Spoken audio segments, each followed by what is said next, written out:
Hello students, this is Bhupendra, your physics teacher. Online study की इस series में आज हम चैप्टर सेकेंड वैद्युत फ्लक्स तथा गॉस की प्रमेय के नेक्स्ट टॉपिक के बारे में चर्चा करेंगे। हमने जाना है ये टॉपिक जो पहले जो अभी पढ़ा है उसी से एकदम रिलेट करता है। तो टॉपिक का नाम क्या है? समान पृष्ठ घनत्व की धना तथा ऋण आवेशित समांतर अचालक प्लेट के बीच तथा बाहर वैद्युत क्षेत्र की तीव्रता। यहाँ पे हम दो प्लेट लेंगे। एक पहली प्लेट क्या है? पूर्ण रूप से धनावेशित है और दूसरी क्या है? ऋणावेशित है।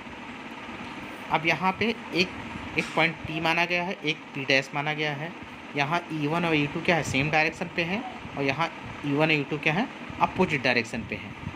तो इस क्रम में हम सबसे पहले मानते हैं ना कि माना कि दो बड़ी व समतल अचालक प्लेट फर्स्ट व सेकंड जो कि क्रमशः धनावेशित, ये धनावेशित है और तथा दूसरी क्या है? ऋणावेशित है। निर्वात में एक दूसरे के समांतर आमने सामने रखी है। निर्वात में एक दूसरे के आमने सामने रखी है। अतः प्रत्येक प्लेट पर आवेश का पृष्ठ घनत्व सिग्मा है। अब हम जानते हैं कि आवेशित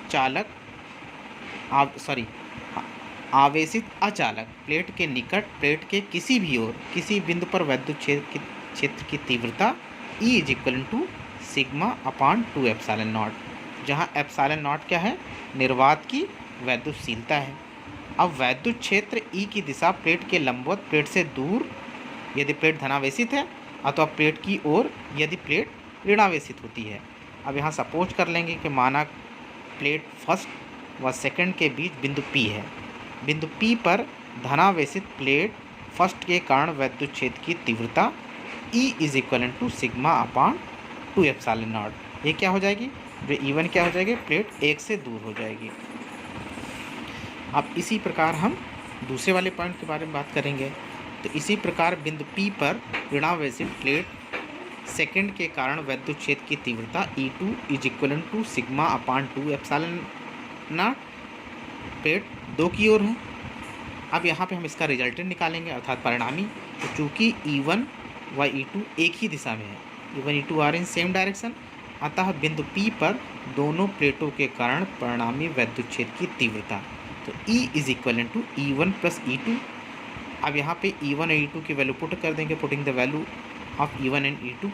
तो E1 क्या होगा? Sigma upon 2 epsilon not plus sigma upon 2 epsilon not. तो चूँकि दोनों सेम टर्म हैं, इनका क्या है? हर दोनों के बराबर है, तो सिग्मा सिग्मा क्या हो जाएगा? 2 सिग्मा। तो 2 सिग्मा अपान 2 एप्सिलॉन नॉट, तो सिग्मा अपान एप्सिलॉन नॉट। अब हम जानते हैं कि यहाँ पे यही टर्म क्या क्या पिछले वाले भी जो हम लोगों ने डेरिवेशन किया था वहाँ भी यही सारे टर्म निकले थे। तो यहाँ E क्या है? सिग्मा और एप्सिलॉन है, तो इन दोनों पर डिपेंड करेगा। तो E का मान प्लेटों के बीच बिंदु P की स्थिति से मुक्त है, अतः दोनों प्लेटों के बीच किनारे के निकट भागों को छोड़कर वैद्युत क्षेत्र सर्वत्र एक समान रूप से है। मतलब ये केवल डिपेंड करता है सिग्मा पर। और यदि हम कोई बिंदु P डैश मान लेंगे जो बाहर की ओर है, P डैश क्या है? बाहर की ओर है, और वो क्या है? धनावेशित प्लेट फर्स्ट के कारण वैद्युत क्षेत्र की तीव्रता E1 प्लेट से दूर तथा ऋण आवेशित प्लेट सेकंड के कारण वैद्युत क्षेत्र की तीव्रता E2 प्लेट की ओर होगी। अतः बिंदु P डैश पर दोनों प्लेटों के कारण वैद्युत क्षेत्र की तीव्रता 0 होगी। अर्थात अगर हम यहीं पे हम उस कंडीशन की कंडीशन में मानेंगे तो क्या हो जाएगा? ये अगर हम यहाँ पे रिजल्टेंट हम मानते हैं तो ये हो जाएगा क्या? E1 - E2 हो जाएगा। और यहाँ पे भी वही सारी वैल्यू रखेंगे, क्या? Sigma upon 2 epsilon not minus sigma upon 2 epsilon not, plus minus cancel हो गया, तो यहाँ पे E = 0 है। अर्थात यहाँ पे E की वैल्यू हमें 0 प्राप्त होती है। इस प्रकार दो बड़ी विपरीत आवेशित समतल प्लेट के केवल बीच के स्थान में एक समान वैद्युत क्षेत्र विद्यमान होता है। प्लेट के बाहर वैद्युत क्षेत्र सर्वत्र शून्य होता है। मतलब जो वैद्युत क्षेत्र है वो केवल प्लेट के बीच में ही यूनिफॉर्म लेवल पे होगा, बाहर की ओर 0 होगा। वास्तव में यह सीमित स्थान में एक समान वैद्युत क्षेत्र उत्पन्न करने की एक युक्ति है। शर्त केवल यह है कि प्लेटों का आकार उनके बीच की दूरी की तुलना में बहुत बड़ा हो।